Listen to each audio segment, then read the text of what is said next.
lối là gỗ tê họ lối là gỗ tê họ cho nên video cả anh xem cái này tin video xem tiêu cho hi lệ government account adult update trong sang thu hi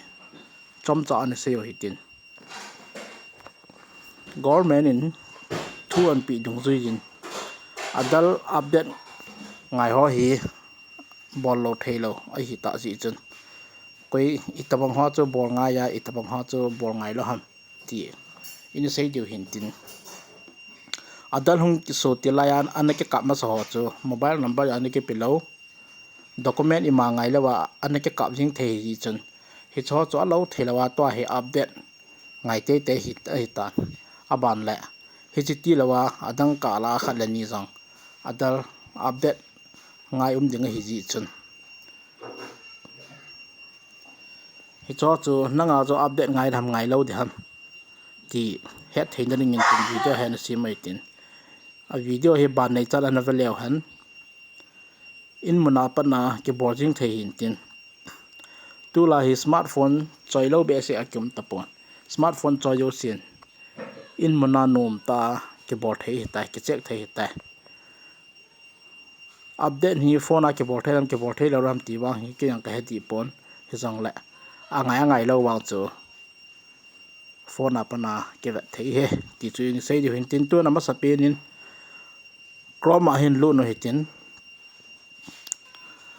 Chroma na lu zo ting la validity lai search or type URL kitiam ni hitla hin na lu diu hintin helai search na linga chu udai UIDAI udai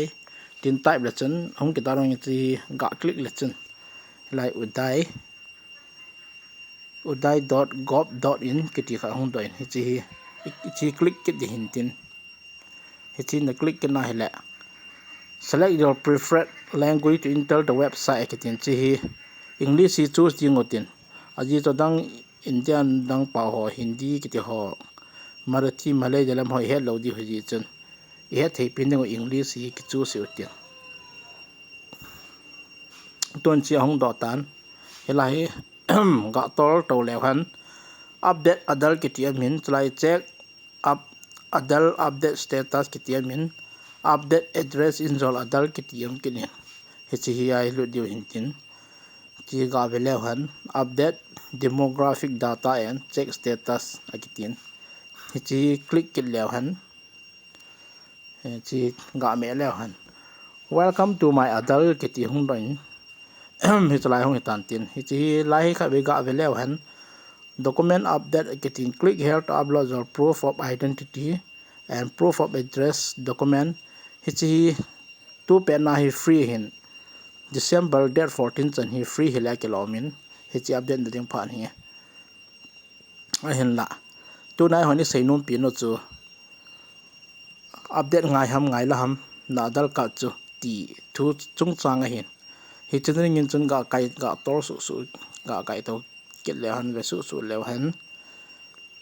tla he check Adar validity akitin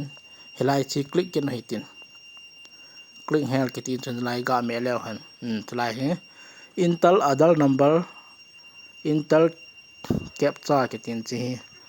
lai intel Adar number kita nang ma Adar number na check dipin chuna me ri hintin hilai digit som na ni hintin te ka na banga na Adar chu 2345 4567 6789 hi chi tabang hila tai na me ding anu ai captcha ti hina me ke din tin hi chi captcha ya mo pi bangai small letter to small letter aji ding capital hi capital aji ding number la ke pela number to me hin tin tla hi E52 E7 hi chiung hin tin Adar number to di lawa la heta hi please enter valid Adar number ke ti yang din tin ai pi la kya hin me ta di leng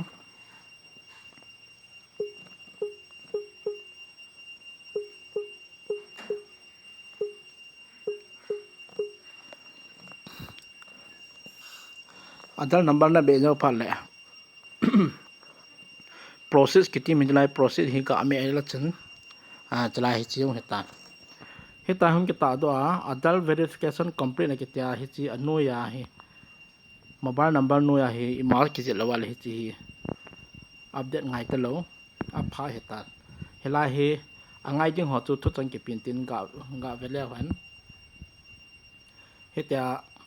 thu chang hung ki pe ho hi cho ta bang nga ho chu hi cho chu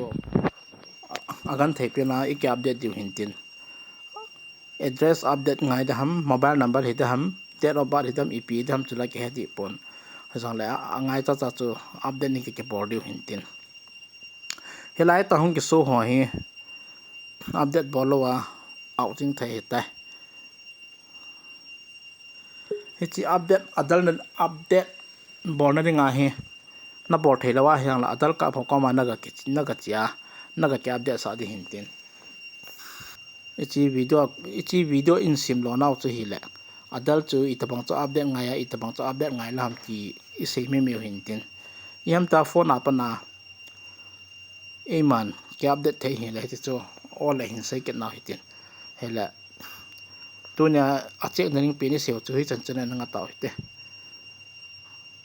hi chi phana sa hoina sa na loi na payang ga he sa na hello hon